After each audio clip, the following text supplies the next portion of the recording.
Welcome to the 2019 Design for Drupal Boston Friday keynote.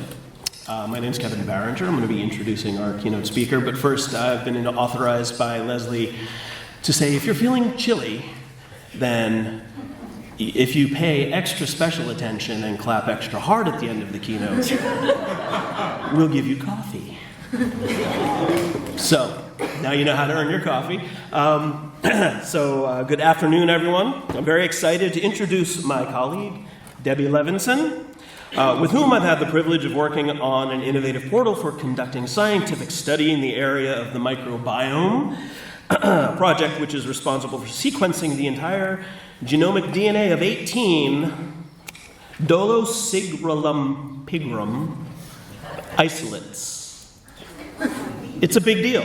Debbie is a UX designer and strategist who bridges gaps between the worlds of design, engineering, and communications, leveraging over 20 years of experience to help these groups develop well-organized and intuitive sites and applications. In 1995, Debbie coded the first official website for Suffolk University, a couple hundred hand-coded pages complete with an email script from Matt's Script Archive. Anybody remember that one? It still exists. I checked. I looked it up. It's beautiful.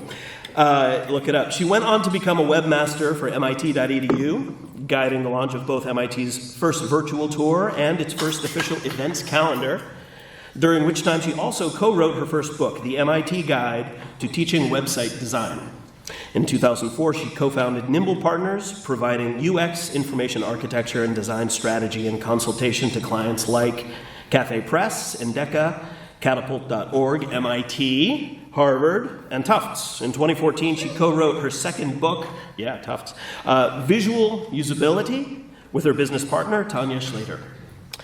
Since 2015, Debbie has focused on UX strategy and consultation, work both independently and in collaboration with design and development firms. Some current and recent projects include work for Cambridge Associates, the Forsyth Institute, MIT, Harvard, and Wentworth Institute of Technology. She co-wrote her third book, Build Your First Web App, alongside her husband, Todd Belton, and remarkably, they still speak to each other. In her spare time, Debbie reads, cooks, gardens, and is a Doctor Who nerd of epic proportions. On that note, Debbie has a free sticker for the first person to catch the Doctor Who reference in her talk today. Another treat. Welcome, Debbie. Thank you.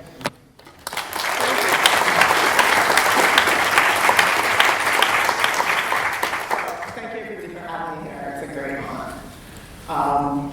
So before I really dive into the talk, I want to talk about how I actually got to this talk in the first place, which is what's called impostor syndrome, or as it's more aptly known, the impostor phenomenon. Technically, it doesn't mean the actual clinical definition of a syndrome.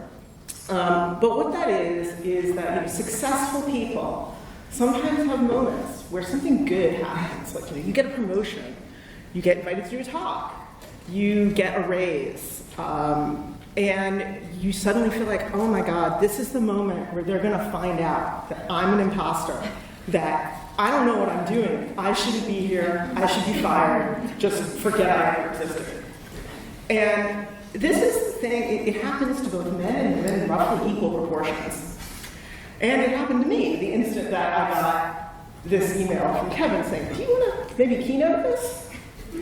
Because this is basically what happens to my brain at the moment that I got that email. Like, holy crap, I'm a designer, I'm not a developer. I've designed Drupal sites, many of them, but I'm not a programmer. And, why would they, keynote speakers are supposed to be leaders. I'm just me. Sure, I've been doing this for a long time, I've written 3 books. I've been part of this, part of the UX community for forever, basically, but not just me. And why would they want somebody who isn't exactly a fit? And I want to be clear, we're not here to spend 40 minutes talking about my neuroses. But they are relevant. And I went onto Twitter. I keep a private Twitter account where I can write about things. And one of the things that occurred to me, as I spoke to my friends about how nervous I was about taking on something like this, was, this is the kind of thing men don't go through. Women go through this kind of self-doubt. We're subject to a number of other forces that men are not, that allow us to look at these opportunities and go, oh no, we just can't. And there isn't a single man who would look at this opportunity and go, I can't do that. They would just get up and do it. And this is a reason that one of the many reasons that there aren't more women in STEM fields is that we self-disqualify. And as a friend pointed out, you're at least twice as good as you think you are. Thank you, society. But like I said, we self-disqualify. We doubt ourselves more. We're more uncertain. One of those major reasons is structural misogyny. I've got a whole other talk I could be doing about that. It's going to be a lot longer. There's going to be a lot more profanity. But these are statistics from an HP study that were done in 2014 and essentially confirmed by a LinkedIn study that was done last year. Women will only apply for a job when we meet 100% of the criteria. Men will apply when they meet 60%. The women are much more uncertain about our prospects. And that got me thinking, because uncertainty is a key element of every design and development project. And, there's something to investigate there. What if uncertainty isn't something that we should be frightened of? What if it's something that we just start to think, this is a normal part of the process, and I have to learn to embrace it and account for it and make sure that, I can use it to the best of my ability, like any other tool in my toolbox. So let's talk about, what do I mean by uncertainty? So uncertainty is the situation where we aren't sure how to proceed. And maybe we're not sure how to proceed about something professionally, maybe it's personal, maybe it's ethically, maybe it's financially, and we just don't know what to do. And when we fail to account for it, we end up in endless rounds of meetings, no decisions ever get made, or worse, we get really stuck. We just go, there's too many possibilities, I don't even know where to start, I'm not going to do anything. And not doing anything in and of itself is a decision. So in order to kind of wrap my head around this problem, I did what any UX designer would do when they're faced with uncertainty. I set up a survey to talk to people. So I did a short anonymous survey to send it out to various designers, project managers, developers that I knew. Just a few questions, I think fewer than 6. And asked them, one of the things that I asked them was, tell me about a time when you were uncertain. What this person said, it really struck me. It probably involved a lot of procrastination and avoidance until I decided I should ask somebody who's next. I don't know about you, procrastination and avoidance? That's very familiar. And this is what happens when we avoid uncertainty. It leads us to make decisions out of fear and apathy. We end up with messy rooms. I'll bet a number of you have Trello boards or Jira setups or whatever bug tracking system you have that look kind of like that. Giant, unprioritized messes that you're terrified of tackling. God knows this is what my personal to-do list looks like. And we can't make decisions out of fear and apathy. So I want to give you an example. This is what the MIT homepage looked like in January of 1999. Now, the MIT homepage did not, when we had a reskinning method, so it wasn't always going to look like this really wonderful ASCII art. This is one of my absolute favorite variations. But we could just very quickly swap in an entirely new look and feel, the same set of links, and text would still be there. So there are, I think, 14 links on this page, not counting the 2 spotlights. So the reason that there are only 14 links on there is not that the university or the institute as a whole have decided there should never be more than 14 links. It's that we have a strong team within information systems to say to people who came to us and saying, my department's really important, we should be listed on the homepage. That's nice. There's lots of really important departments at MIT, and they aren't listed there either. And having a minimal, ideal set of links is actually going to be something that makes it easier for people to use this page. But let's fast forward to 2018. That's what the homepage looked like. Now it has changed significantly since then. They redesigned last year. So this was, I think, the page not long right before the redesign. There are, not counting the news and events, 47 links on this page. And this is what happens when you are too afraid to confront people and say, no, look, really, we have to make sure this thing is usable. It was people making decisions because they don't know how to say to somebody, we can't do that. Let's find another way to help you.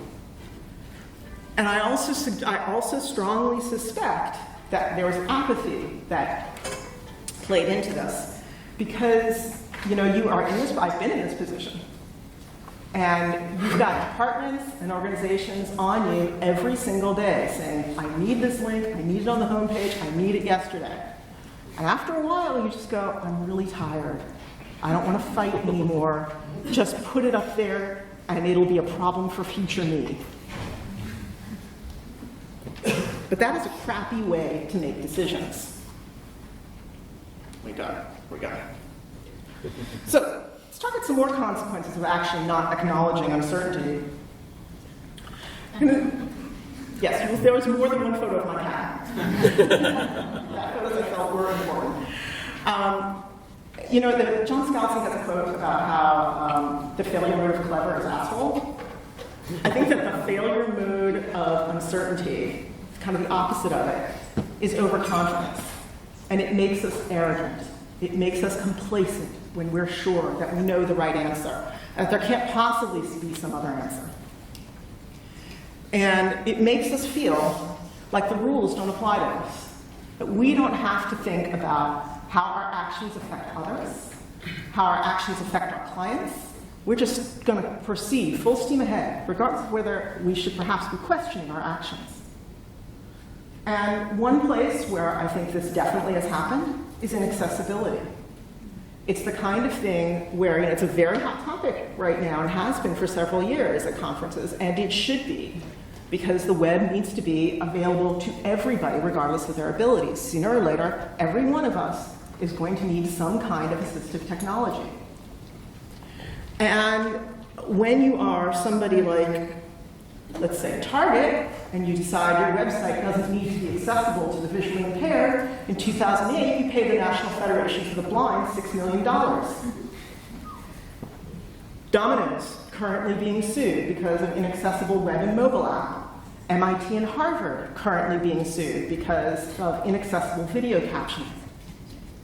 In fact, in November last year, over 50 colleges and universities were sued for accessibility issues. And in 2018, the number of accessibility lawsuits rose to over 2,000, 177% increase over 2017. All because people decided there aren't any visually impaired people using our site. There aren't any people with mobility impairments using our site. We can just keep moving, doing what we're doing. We don't have to fix anything. Or, it's too hard to fix something. It costs too much money. We're just not going to do it. In fact, that's the position that the UC Berkeley took. They lost a lawsuit. They lost it on appeal as well on video captioning for a number of their basically open courseware videos. And as a result, they decided to just take them all down because it was that or actually caption things so that other people could use them. But what I think is actually worse than this, and this is not good, is when we are so overconfident, we are so arrogant that we decide that profits are more important than people and ethics. And one of the worst current examples I can think of right now about this is YouTube. Now, YouTube has been in the news quite a lot lately because YouTube has a whole bunch of anti-vaccination, right-wing, fascist, anti-Semitic videos that are still quite readily available. And they also have an algorithm that prioritizes engagement over everything else. They want engagement, They want more people, they want more eyeballs, they want more eyeballs on the videos, and they want to keep people watching constantly, because the more eyeballs, the more ads they can show, the more money they can make, and the small pittance that, actual YouTubers making the content can make as a result. And they didn't care that they were promoting videos that were actually literally harming people. There's an article in the New York Times that some of you may have read just in the past few weeks from a kid named Caleb Kane, who talks about his radicalization on YouTube. Like how he just kept watching far-right video after far-right video until he became a fascist himself. Because that's how YouTube chose to share the information. That's how what they chose. They decided they didn't care about what kind of content it was, what kind of damage it was going to cause. What was most important was making money.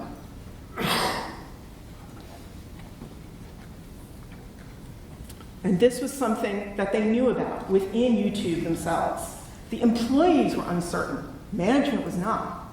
The employees were flagging problems. They were saying, they were creating, actual internal verticals of alt-right videos they could show to their bosses to say, we have a problem here. They were pulling statistics. They were coming up with potential solutions for flagging these videos where even if they could not be taken down for whatever reason, that there would be some sort of note shown with them that said, for example, on a moon landing hoax video, this video is actually not factual. Here's the Wikipedia page about the moon landing. But what happened was, every time they were told, don't rock the boat. These quotes are from a Bloomberg article. I really encourage you to read it, even though it is terrifying. It is linked in the presentation, which I've tweeted out already.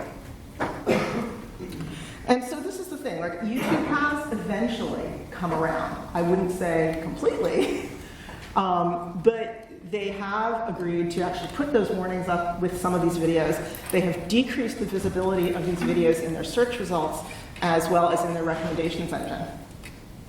But the sad fact is it's still really easy to find them. I typed in globalism, known anti-Semitic dog whistle. This popped up within the first page or two of results. It's definitely anti-Semitic. I watched it, sadly. And in fact, it turns out, I realized just this week, this is the girl that Caleb Kane referred to as his fashy bae, his cute fascist girl. She's one of the ones who helped radicalize him. You can still get this on YouTube any day of the week. So that's what happens when you don't pay attention to uncertainty, when you don't pay attention to what your gut is telling you about. Hey, maybe something's wrong here. Maybe we need to think about this some more. So we're standing here at MIT. This is my alma mater. I went here a very long time ago.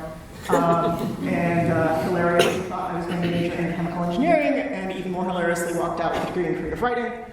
But like every person who comes to MIT as an undergraduate, I had to take what were called the General Institute requirements. Now they have changed to some extent, but fundamentally they are still the same. You are expected to take a year of physics, a year of calculus, a term of chemistry, a set of labs, and your freshman year it's mostly the calculus, the physics, and the chemistry. And what they teach you in those classes is certainty. You are taught the underpinnings of these disciplines so that you can find the exact correct answer every time. You are not taught to question what you're learning. You're just taught to figure it, here are the principles, here are the things that you have to know in order to study these things in more detail. It wasn't until my sophomore year that we got to this, which may be familiar to some of you. This is Heisenberg's uncertainty principle. Heisenberg's uncertainty principle is something that I had heard of before I came to MIT, but had not really studied, and certainly had not done the absolutely terrifying math associated with it. So this is part of my quantum mechanics class. And if you're not familiar with Heisenberg's uncertainty principle, at an incredibly loose high level, what it says is, if you're looking at a particle, you can know where that particle is, or you can know how fast that particle is going. But you literally cannot ever know that both of these things simultaneously. And there's just no way. And that uncertainty is baked into quantum mechanics, which is one of the most fundamental disciplines in modern physics. You have to account for it. You have to account for this basically every calculation and just move on. So, what if uncertainty isn't something to fear? What if it's something we should be hopeful about? So I want to use an example that I found within the last month or so, because my husband's a big gamer.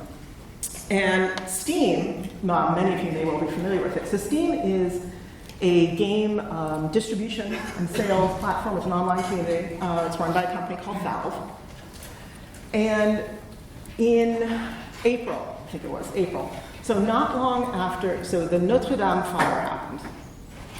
And a company called Ubisoft, which makes a game called Assassin's Creed Unity, which is acknowledged to have one of the best 3D renderings of Notre Dame ever, decided to release that game for free, kind of in homage to Notre Dame, and made a donation to the reconstruction of the cathedral as well. So they released this for free, but they released it on one of Steam's rivals, called Uplay. However, because gamers are gamers and they have their preferred platforms, Steam found an uptick in sales at the same time. Now, Steam, like any other sales platform, has, or many other sales platforms, has reviews. And we all know there are plenty of ways to game reviews. And what they were most concerned about, because gamers can be, let's say, a volatile bunch, that is so diplomatic. Wow. Much nicer than what I was thinking.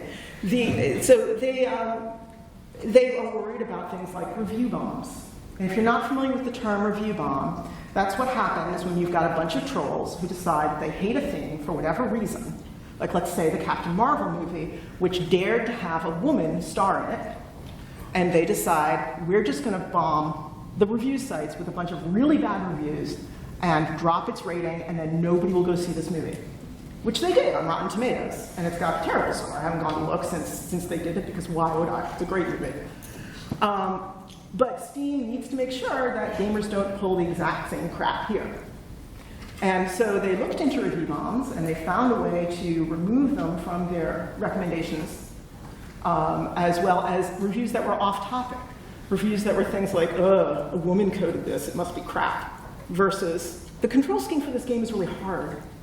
Those are two very different types of reviews, and one of them is legit, and one of them is not. But when they did this, they realized they had a question they could not answer. And that question was this: do positive review bombs exist? And if so, are they off-topic? They would have only considered negative ones, but they knew that they could consider the opposite. They just didn't have the data. Until Assassin's Creed Unity was released, and suddenly the sales started to go up, and the number of reviews started to go up. And they began to wonder, are we seeing a positive review bomb in action? So in order to figure that out, they went through a couple of steps. And the first one was to actually analyze what they were seeing. So they knew that review bombs typically had a very low number of players relative to the number of reviews. You got a lot of trolls, leaving a lot of crap behind. They also knew that because game platform, they've got loads and loads and loads of sales data. They knew that the reviews that they were seeing matched patterns, existing patterns on games that had been recently upgraded or had new content. So that suggested, maybe these are legit reviews. And so they started to look at the content of the reviews. And some referenced Notre Dame, some referenced the Uplay giveaway that said things like, but I wanted to buy this on Steam. But they mostly looked like reviews that Steam was expecting to see. So they still didn't have an answer. So they decided to attack the problem a different way. Are these reviews off-topic?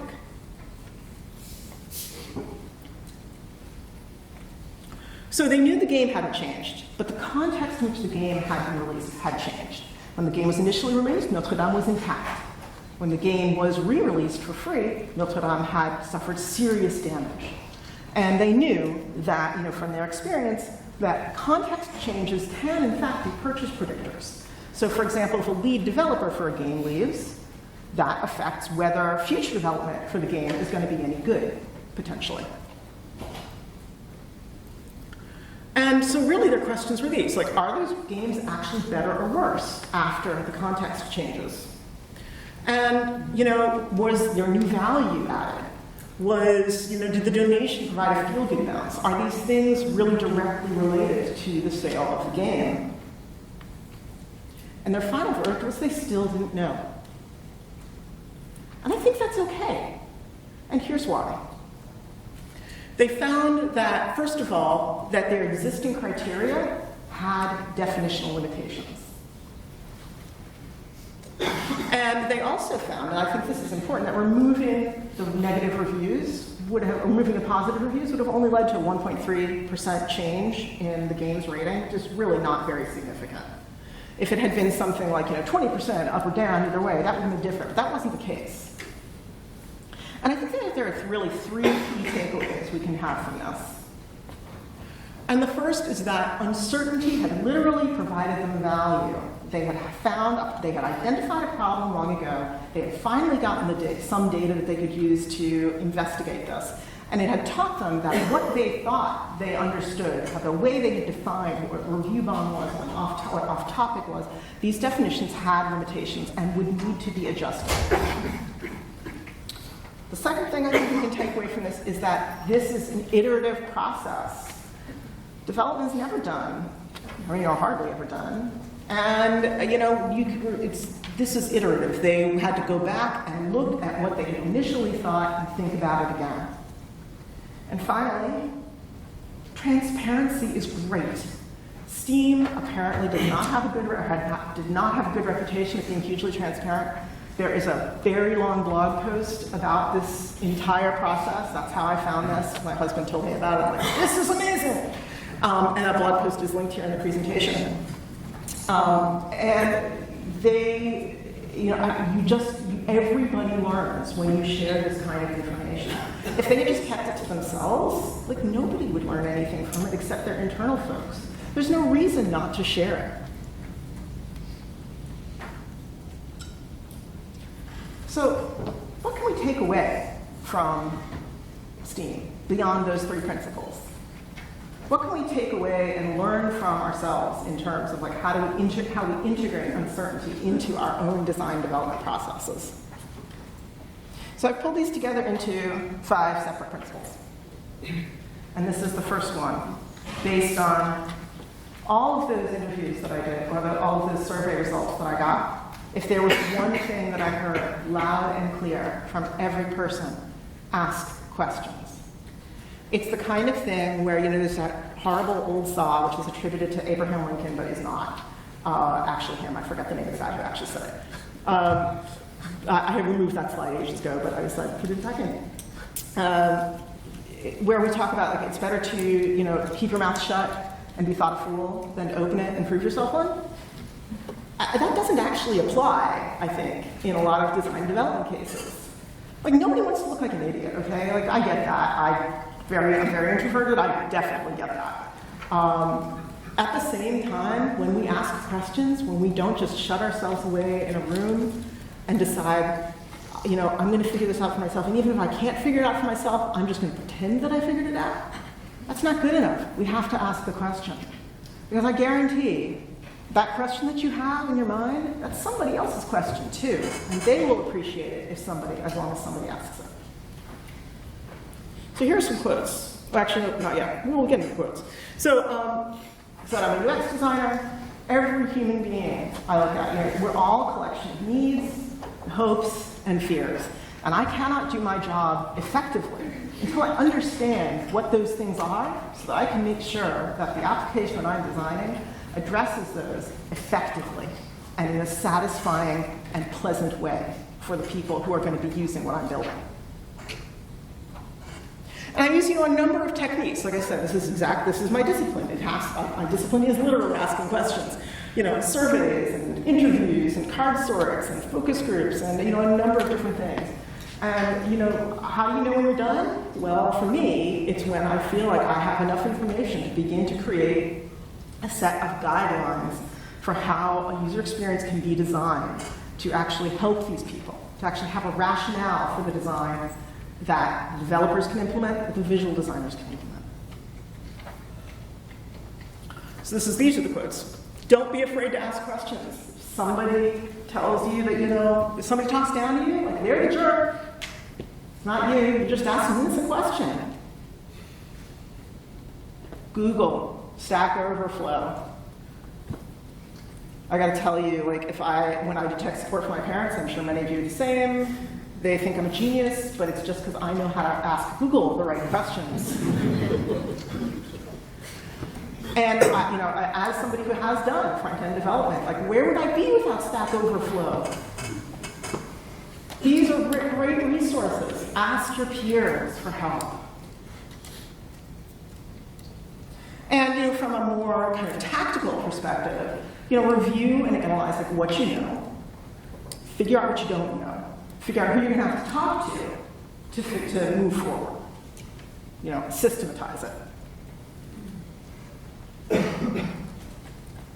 Okay, and one last thing. We all work under limited time frames, limited budgets, and a lot of the time that's just because that's all the time there is. That's all the money there is, and that's just the way it goes. But there are definitely cases where a client doesn't want to give you more time because they just feel like you'll waste it. Or they don't want to give you more money because they've got a number in their head, regardless of whether it's realistic, and that's what it's going to cost them. And the fact is, longer time frames and higher budgets, they don't make us lazy. They give us the time and the breathing room to actually ask the right questions and build the right applications and get better results. I'm sure I'm preaching to the choir here because none of you are clients. Number 2, hope for the best, plan for the worst. Anybody recognize that photo? Yeah. So, yeah, I had to put that one in there. So, for the many of you who do not recognize this photo, there was a convention for Tumblr users called DashCon in 2014.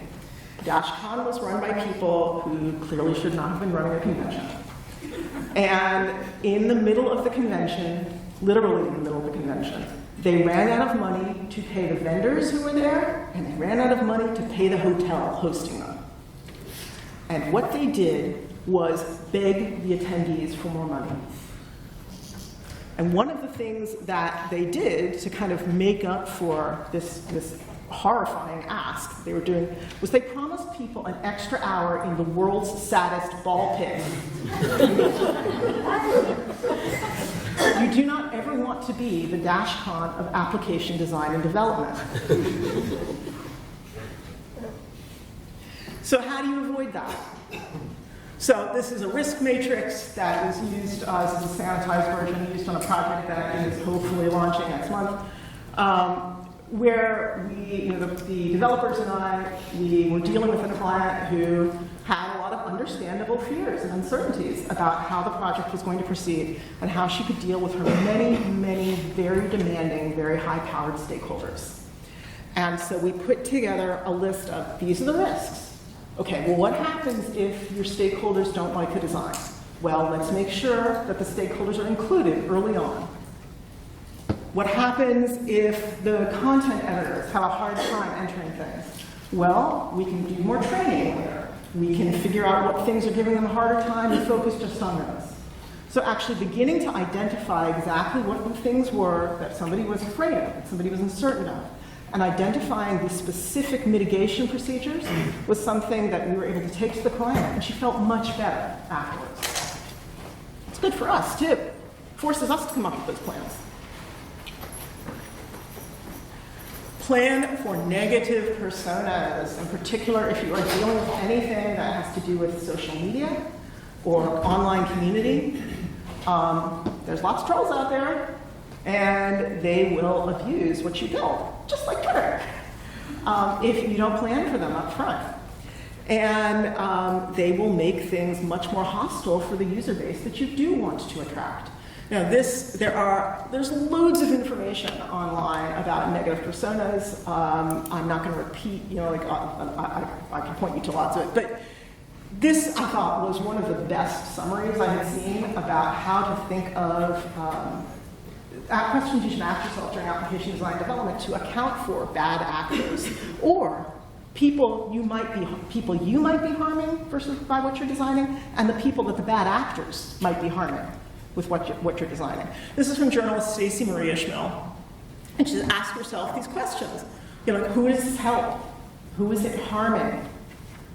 How do the answers to these questions affect what I'm designing and developing?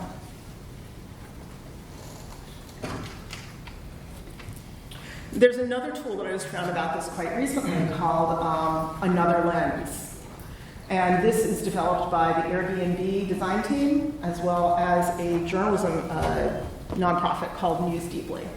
And it's a set of essentially online flashcards and it's pitched to designers, but I think developers could get something out of it too, where they arrange the questions with kind of 3 guiding principles. And the first is balancing your bias. So questions related to understanding where your biases might be and how you can counteract those. Questions about considering the opposite. What happens if people do the thing that you really don't expect? What happens if the people you thought you were designing for don't behave the way you expect them to behave? And embracing a growth mindset. We always have an opportunity to learn every time we do a project. We have to account for that. So these are just a few examples. So for example, balance my bias, like a question, what are my lenses? Well, by default, I look at things through the lens of a Gen X white cis woman. And that obviously affects how I see things. But that's not usually who I'm designing for. I got to look through the lens of, let's say, a 17-year-old first-generation, student who's thinking of going to college. How do I attract that person? How do I put myself in their head? Who might disagree with what I'm designing? So real name policies, I think, are an excellent example of this. Facebook got nailed over this. So did Google Plus, back when it still existed. These are organizations that decide you have to have a real name to participate in their, or participate in their social networks. But these policies, they harmed people. They harmed transgender people who weren't out to their friends and family yet. They harmed drag queens who only did business under their actual drag names. They harmed First Nations people in Canada because the fields literally didn't understand that you could have an intercap, which was very common in some of the last names for these people. And finally, embracing a growth mindset. How can I reframe a mistake in a way that helps me learn? Better yet, how can you reframe a mistake in a way that helps others learn? We all make mistakes. We got to learn from it, and we got to share what we learn. Finally, plan for iteration. I will be continuing to harp on this. Digital applications are never done. We all know this. List and prioritize issues as you go. Make a plan. This is a very long quote. I'm certainly not going to read the whole thing. But this is another person who's approaching it from a very systematic kind of way. Perform due diligence. Talk to people. If you're not able to find the information, find the person who does know. Apply what you've learned. Share it with somebody else.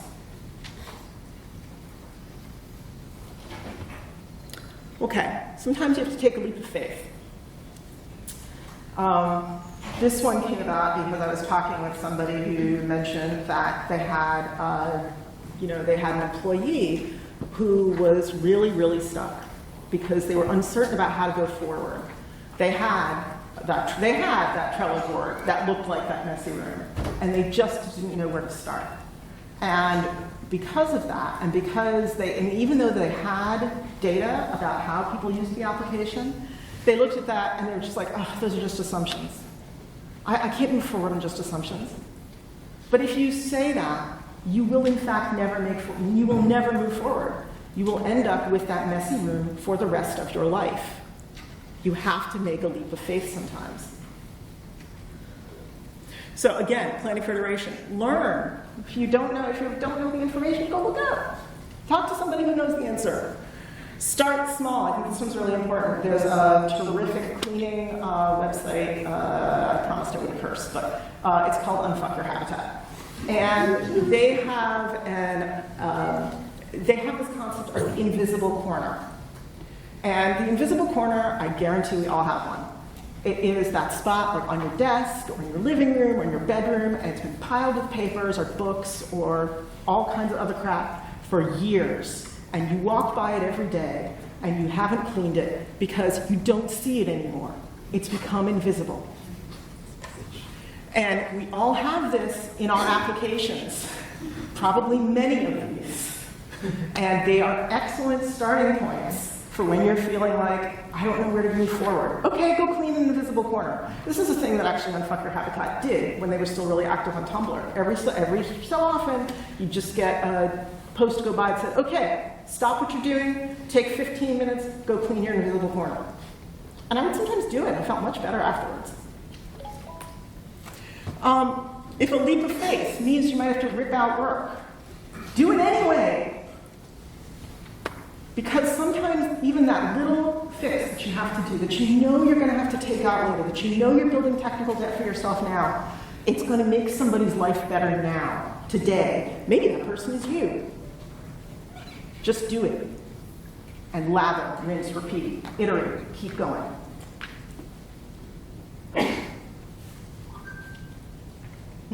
That's weird.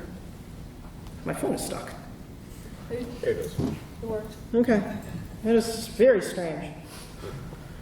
Okay. Well, all right. Approach everything. Oh, it's stuck on the image is stuck on my phone. I think that's the issue. Huh. Okay, no problem. I'm right here. So, let me move back. Try this. No, oh my God. You know what it was? They wanted me to do a free app update. In the middle. UX. Thank you, Apple.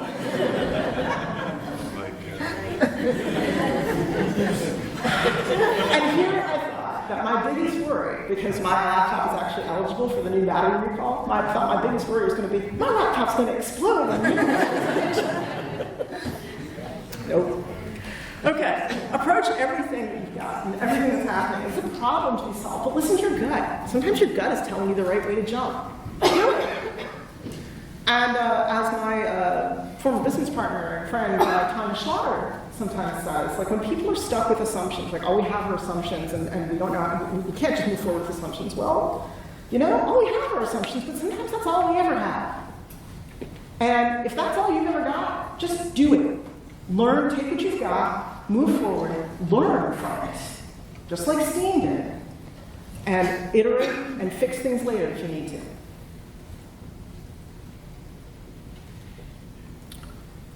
Number 4, build community, give back to it. These are not my pets. Sorry. Make yourself invaluable. Get involved in ways that people can see your work. Share with open source. You know, share with community organization. These are some of the ways that I've done it. I have taught design students responsive web coding at Northeastern. I give talks to user groups. I give talks like this one. I've written books. And I think that honestly, one of the most important things that I do to give back is I just talk to people who are earlier in their career than I am.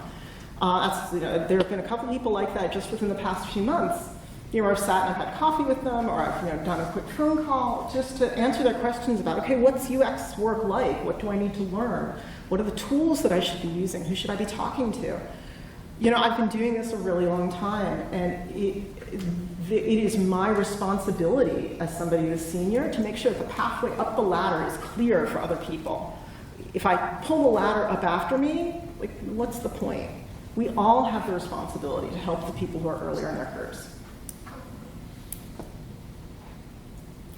Finally, uncertainty is normal.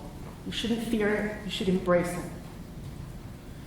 And so when Kevin emailed me about this, like we shared a few emails back and forth, and he's like, so you're feeling like you might be able to do this? I said, well, actually, I'm kind of panicking, but don't worry. Panic is an essential part of my process. And it's true. I have done, this is not my first talk. I know how my brain behaves. And panic is, in fact, its particular method of going through all of those steps that I have been through with you today. It is it going, okay, all right, I do, in fact, need to build community and give back. I do, in fact, need to do this talk. It's the right thing to do. It's to share things I know. I do, in fact, need to ask questions. What are the things that I could be talking about? All right, is this a valid topic? Is this, let's start writing down, like what other questions that I have about this? What are the questions other people might have about this? Let's ask questions of the people who might be interested in contributing to this. It's, it's taking that leap of faith, saying, yeah, I can do this. And planning, actually doing everything from answering all those questions to myself, to writing an outline, to writing, to turning it all into these slides that you have seen today as part of this talk. So I want to thank you all for being here. I specifically want to thank all the people who participated in my anonymous survey.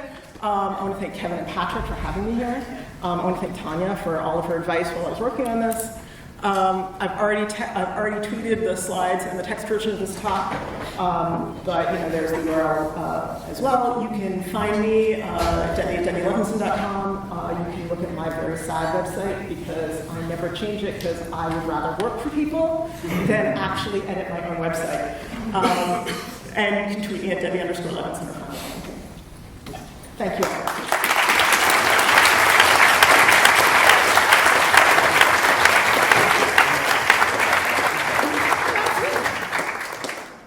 Thank you, Debbie. That was really great. Oh, is that off? Hello?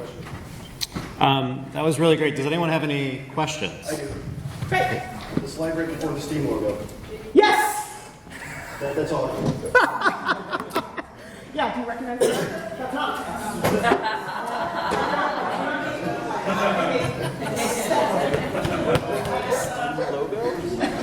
So that, in case anybody didn't know, here, I'll pull it back. So what was it? I'll show you. That was the Doctor Who. He caught the Doctor Who reference. So that is Liz Shaw, the very first companion of the Third Doctor and a scientist, and she was awesome. And then Terrence Dix, who was one of the showrunners at the time, decided that they had to get rid of her because she was too smart. And they needed somebody who could believably ask the Doctor questions like, "What is that, Doctor?" Yeah. Other questions? Yeah. I have a question about time frame, because in many situations, the person that acts most quickly and completes something is perceived as being the more productive or knowledgeable. Yeah. Oh, I now will ask it in the microphone. Sure. In some situations in a group setting, the person who acts quickly and decisively is perceived as being more smart and capable than the person who says, let's explore this or let's do some planning. And I don't know whether there's a gender aspect to it. Oh, I think there definitely is. But how would you respond in those situations? Yeah, so that's a common problem, and it's a hard problem to fix because, as you suggest, as you rightly pointed out, I believe there can be gender aspects that come into play. I think there can be other issues that come into play as well, racial dynamics. It's very intersectional.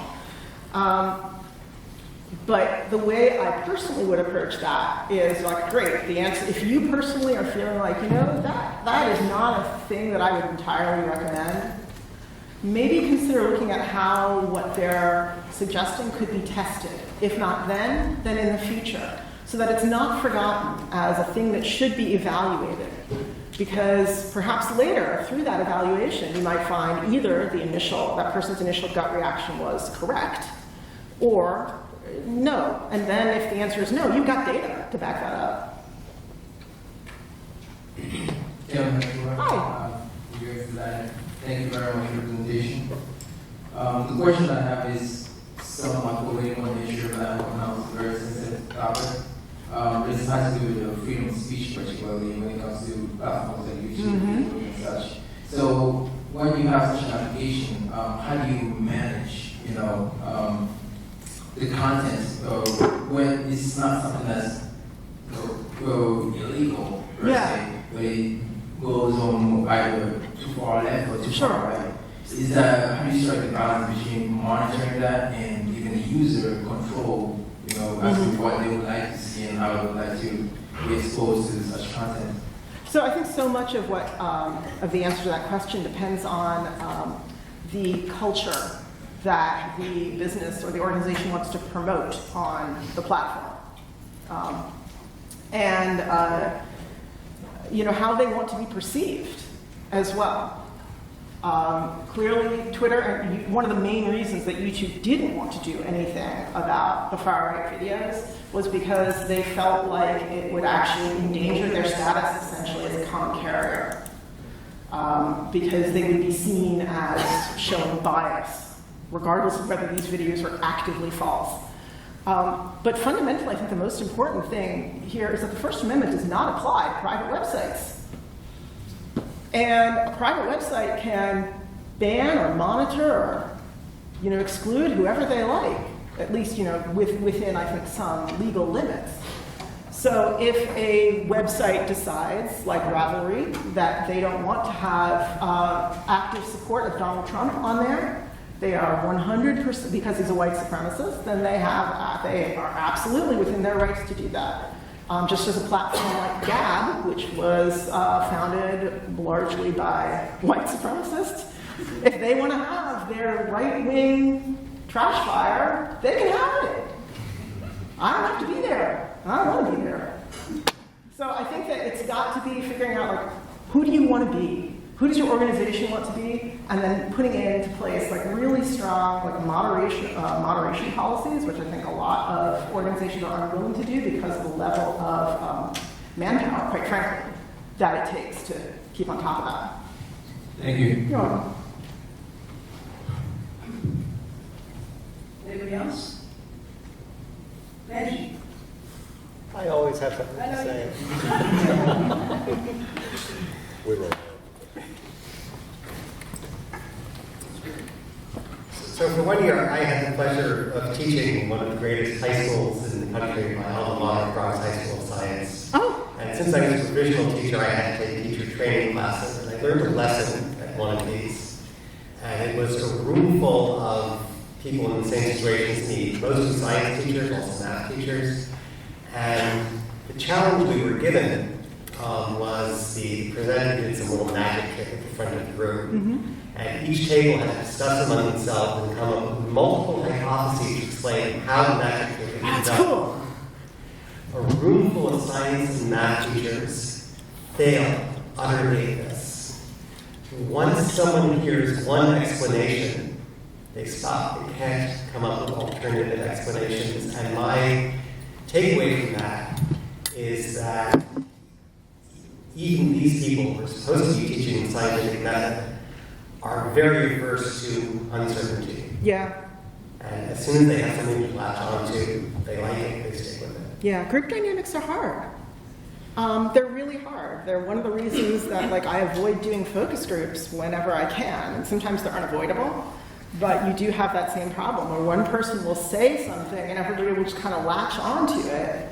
And the people who disagree might not speak up because they feel intimidated by what the group has decided.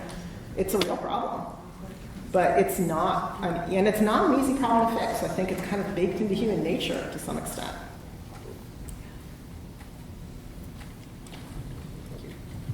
Anybody else? Anybody on this side? No? Okay, well, thank you so much. Thank you. It's great talk.